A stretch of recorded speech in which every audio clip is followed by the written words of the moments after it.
Assalamualaikum warahmatullahi wabarakatuh. Hari ini kita akan belajar berpikir komputasional. Apa itu berpikir komputasional? Yaitu sebuah konsep bagaimana menemukan masalah yang ada di sekitar kita, memahaminya, kemudian mengembangkan solusi yang inovatif dengan bantuan perangkat teknologi.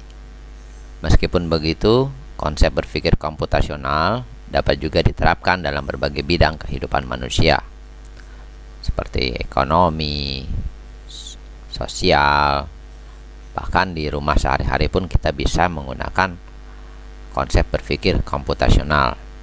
Tidak selalu berhubungan dengan komputer atau teknologi. Kenapa perlu belajar berpikir komputasional?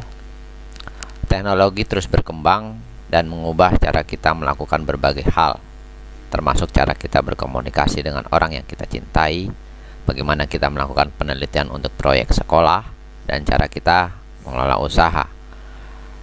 Dengan belajar berpikir komputasi akan didapat keterampilan penting dan mendasar untuk menjadi pembelajar seumur hidup, yang pada akhirnya nanti akan menyiapkan diri kita sendiri untuk menjadi sukses. Ada 4 teknik pendekatan dalam computational thinking atau berpikir komputasional.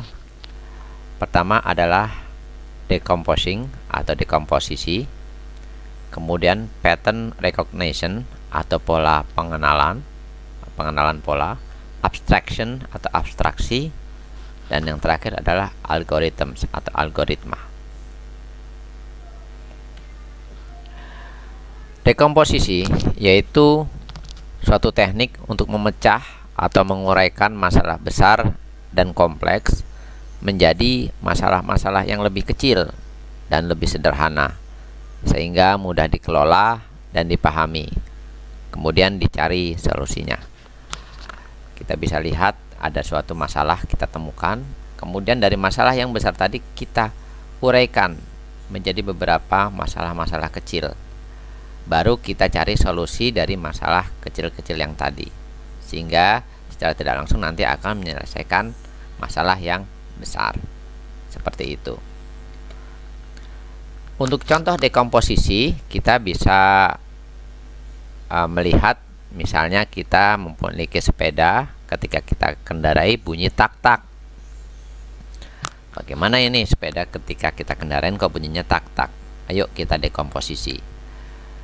Pertama kita pecah dulu masalah tadi bunyi tak-taknya itu dari sepeda.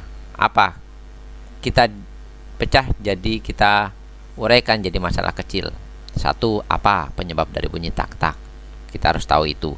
Kedua, bagian sepeda mana yang bergerak dan menjadi sumber bunyi tak-tak? Kita harus tahu itu juga.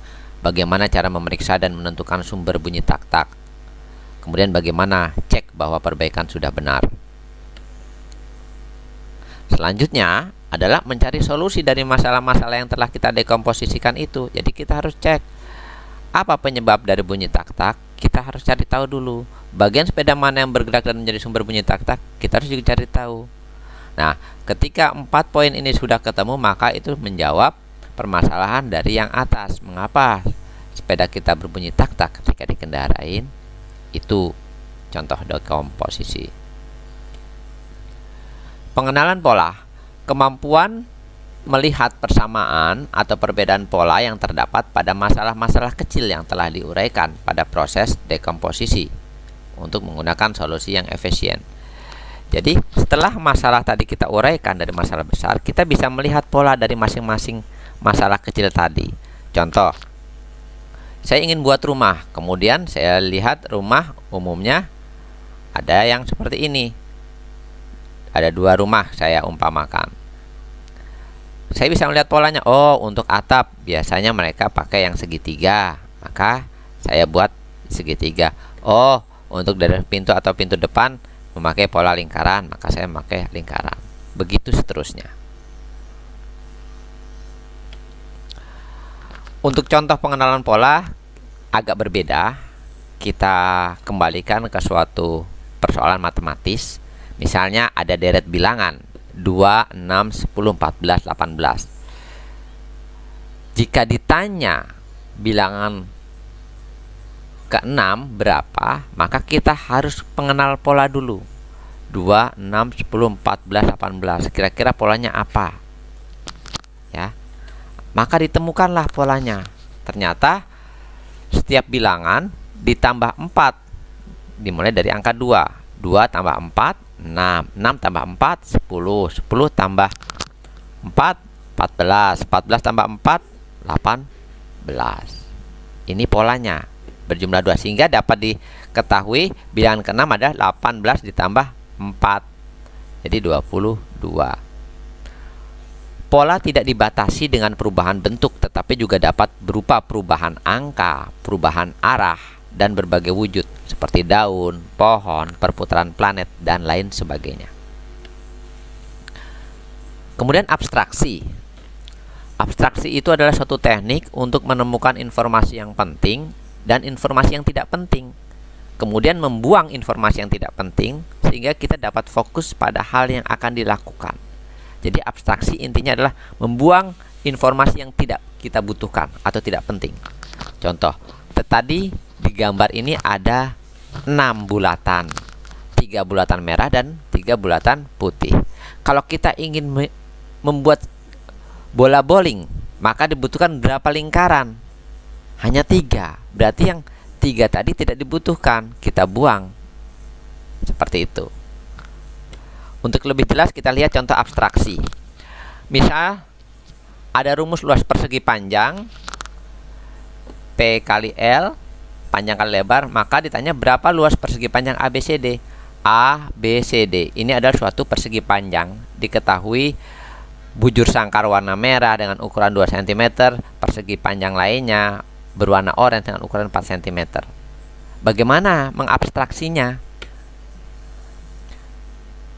Berdasarkan rumus luas persegi panjang, maka informasi yang penting adalah nilai panjang dan lebar.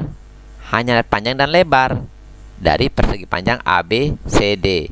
Sedangkan warna bangun tidaklah penting, sehingga kita bisa fokus pada informasi yang penting saja. Maka didapatlah luas persegi panjang ABCD, panjang kali lebar.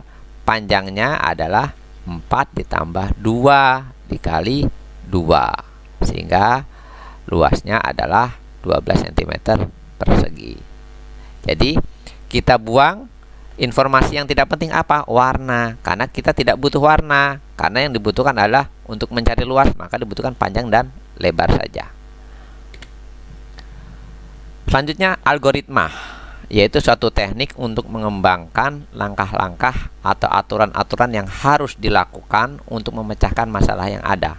Langkah-langkah ini nanti akan digunakan untuk memprogram komputer untuk membantu menyelesaikan masalah yang kompleks dengan cara yang terbaik. Bahasa gampangnya, kamu buat urut-urutan caranya sehingga masalah itu selesai. Jadi misalnya kamu pengen buat nasi goreng, kamu buat tulis urut-urutannya apa saja, maka bagaimana supaya jadi nasi goreng. Contoh, untuk algoritma ada 2 bentuk penulisan, bentuk flowchart atau pseudocode. Pseudocode. Nah, flowchart atau pseudocode. Bentuk flowchart seperti ini, diagram alur. Nah, ya.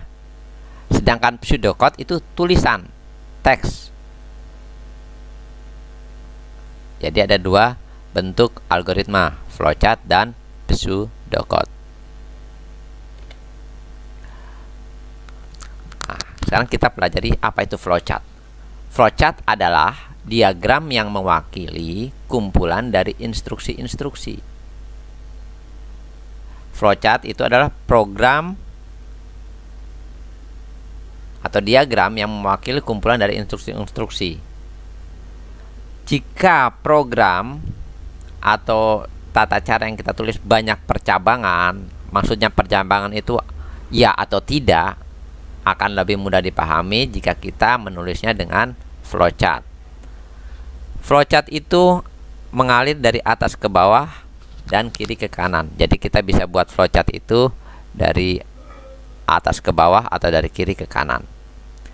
Flowchart terdiri dari beberapa jenis, diantaranya flowchart sistem, flowchart dokumen, flowchart skematik, flowchart program, dan flowchart proses. Yang sedang kita bahas saat ini adalah flowchart program.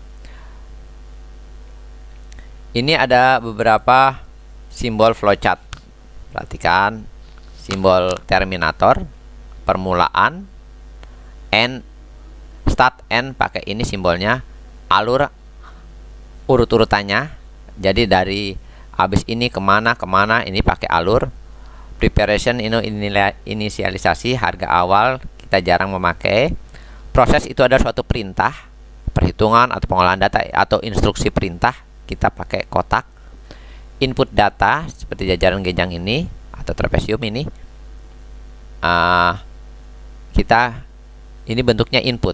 Misalnya meminta data, menulis data, itu input. Atau menampilkan tulisan atau apa ke layar, itu namanya output, pakai simbolnya seperti ini. Subprogram kita tidak pakai, ini untuk tingkatan lebih lanjut. Decision, nah ini dia percabangan di sini, perbandingan. Kalau ada pertanyaan dia masuknya ke decision, simbol seperti ini. Apakah laki atau perempuan, ada di sini. Kalau ya lari ke sini, tidak lari ke sini. Oke.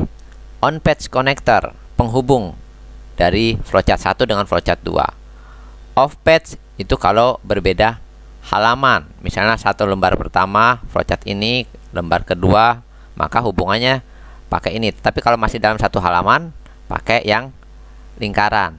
Tetapi kalau berbeda halaman, pakai yang simbol ini.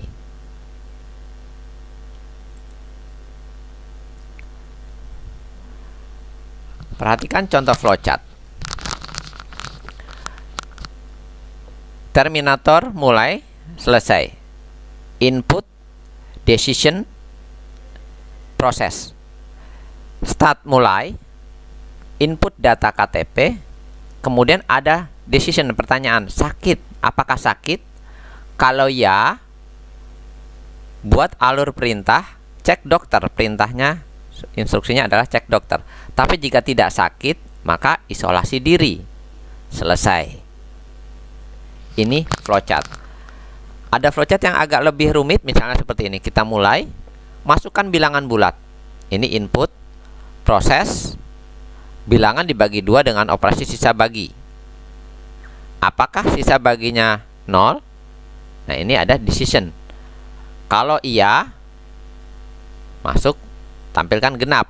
Jika tidak, tampilkan bilangan ganjil. Jadi ini untuk menentukan apakah angka itu bilangan genap atau bilangan ganjil, flowchartnya seperti ini. Mulai, masukkan dulu bilangannya. Misalnya saya bilangan 2, kita bagi 2, apakah ada sisa bagi? Ternyata tidak. Tidak ada tidak bagi adalah genap. Ya, jika masih ada sisa bagi, ganjil. Jadi seperti itu.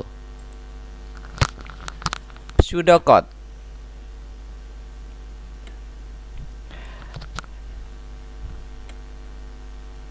Yaitu komputer tidak memahami instruksi dalam bahasa Inggris. Mereka mengerti kode atau algoritma yang membentuk satu set instruksi dengan sintak yang sangat spesifik. Tetapi sebelum menulis kode yang komputer akan pahami, biasanya kita diarahkan untuk menuliskannya dalam pseudocode dulu. Sedangkan pseudocode sendiri adalah rangkaian instruksi yang menggambarkan langkah-langkah untuk menyelesaikan masalah. Pseudocode bukan sintak program dan bukan bahasa pemrograman tertentu. Setiap baris algoritma ditulis dalam barisnya sendiri dalam rangkaian perintah-perintah. Untuk memudahkan pembacaan, biasanya perintah dituliskan dengan huruf kapital, variabel ditulis huruf kecil, dan pesan dalam kalimat. Input ditulis dalam kalimat tanya atau perintah. Perhatikan di sini istilah pseudocode. Untuk instruksi selesai, stop, end. Mulai biasanya begin nanti. Instruksi kondisi, jika A terjadi maka lakukan B, jika tidak maka lakukan C. Kita pakai if, else, then. Instruksi memasukkan atau menampilkan data, input, output. Input memasukkan, output menampilkan. Instruksi menyimpan nilai adalah store atau save. itu adalah beberapa istilah pseudocode yang biasa digunakan untuk menulis urut-urutan langkah program atau urut-urutan solusi yang kita buat. Output ditulis biasanya dalam pesan di layar. Oke. Contoh pseudocode. Tadi kita dari flowchart kita buat pseudocode-nya. Begin, mulai. Input data KTP. If, jika sakit. Then, kemudian cek dokter. Selain itu, jika tidak sakit, atau else jika tidak sakit, isolasi diri. N. Ini pseudocode-nya. Ini terjemahan dari flowchart yang pertama tadi. Ada lagi yang bilangan bulat. Begin, input bilangan bulat. Bilangan bulat mode 2. If sisa bagi 0, jika tidak ada sisa, maka tampilkan outputnya genap. Selesai. Selain itu, tampilkan ganjil. Selesai. Ini adalah contoh pseudocode.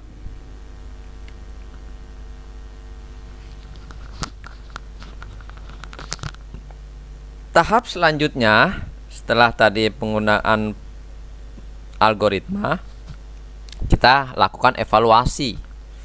Evaluasi yaitu proses untuk memastikan bahwa solusi yang diberikan berupa algoritma dapat bekerja dengan baik dan melihat kemungkinan apakah solusi yang berupa algoritma tersebut dapat ditingkatkan.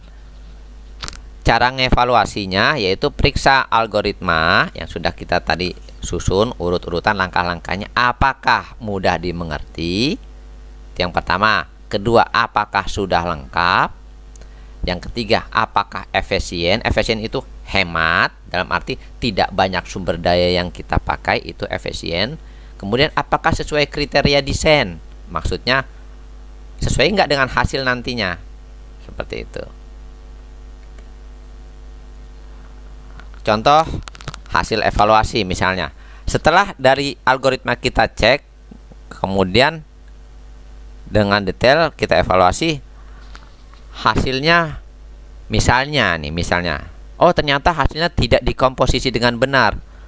Maksudnya apa? Pada proses dekomposisi masih ada yang belum didekomposisi. Jadi ada masalah besar yang belum didekomposisi. Misal tadi pada masalah bunyi tak-tak, kita belum dekomposisi bagaimana cara perbaikannya, tapi kita justru malah sudah membahas bagaimana cek perbaikan sudah benar, sedangkan kita belum dekomposisi bagaimana cara perbaikannya.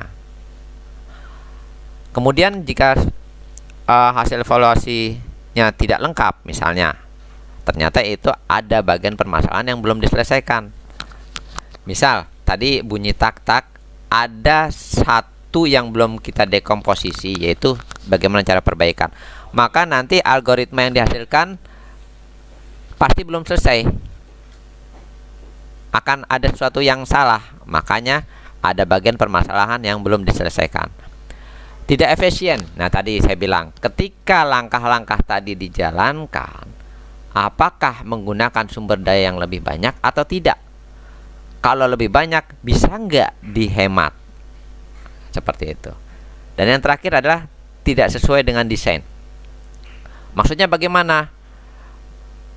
Misalnya langkah-langkah tadi atau algoritma tadi yang sudah kita buat, kita masukkan nilai bilangan bulat 2 misalnya, tetapi hasil yang tampil layar adalah bilangan ganjil. Nah, itu tidak sesuai dengan desain.